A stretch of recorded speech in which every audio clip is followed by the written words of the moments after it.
안녕하세요. 제주 김성학 변호사입니다. 오늘은 불공정한 법률 행위에 대해서 살펴보고자 합니다. 경제적 혹은 정신적으로 급박한 상태에서 평소였으면 하지 않았을 거래를 하게 되었을 때 그와 같은 거래는 법적 효력이 있을까요? 민법 제104조는 당사자의 궁박, 경솔, 무경험 등으로 인해서 현저하게 공정을 잃은 법률 행위는 무효로 한다고 규정하고 있습니다. 불공정한 법률 행위의 요건으로는 우선 당사자의 궁박, 당사자의 경솔, 당사자의 무경험 중 어느 하나에 해당하는 경우에 상대방이 그와 같은 사실을 알면서 이용하려는 의사, 즉 폭리 행위에 악의가 있었고 객관적으로 급부와 반대급부 사이에 현저한 불균형이 있는 경우, 이러한 요건을 모두 충족할 경우에는 불공정한 법률 행위에 해당하여 그 법률 행위를 무효로 할 수 있습니다.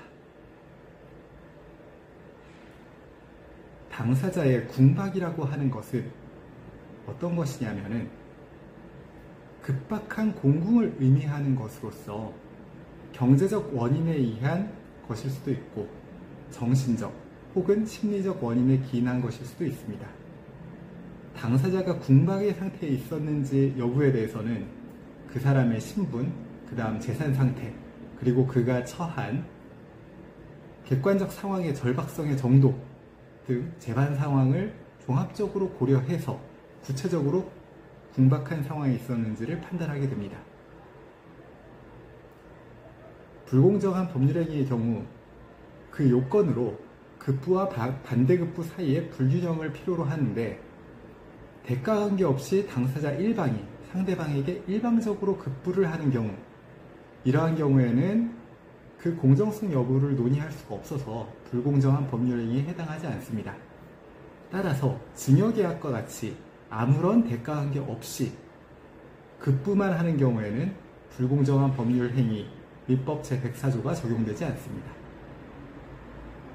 다만 증여계약에 있어서도 선량한 풍속, 기타 사회질서에 위반되는 점이 있다면 반사회질서적 법률행위에 해당돼서 민법 제103조에 의거하여 무효가 될 수는 있습니다.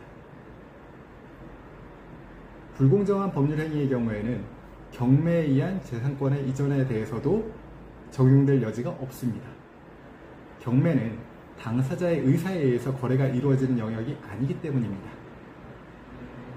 또한 불공정한 법률 행위의 기준 시점은 계약 체결시를 기준으로 합니다. 계약 체결시를 기준으로 불공정한 법률 행위가 아니었다면 그 후에 외부 환경이 급격하게 변화하면서 당사자 일방에게 큰 손실이 발생되었다고 하더라도 상대방에게 그에 상응하는 큰 이익이 발생하였더라도 해당 거래는 불공정한 법률 행위에 해당하지 않습니다. 마지막으로 불공정한 법률 행위를 하면서 추후 불공정성을 소송 등 사법적 구제수단을 통해서 주장하지 않기로 하는 부재소 합의 역시 다른 특별한 사정이 없는 한 그 효력이 없습니다. 즉 불공정한 법률 행위도 무효이지만 그 불공정한 법률 행위에 대해서 사법적 구제수단을 사용하지 않기로 하는 부재소 합의 역시도 무효가 되는 것입니다. 이상 불공정한 법률 행위에 대해서 살펴보았습니다. 혹시 공궁한 상태에서 어쩔 수 없이 거래를 하게 되었을 경우에는 해당 거래가 불공정한 법률 행위에 해당하지 않는지 한번 검토해 보시기 바랍니다. 조금이나마 도움이 되셨으면 합니다. 감사합니다.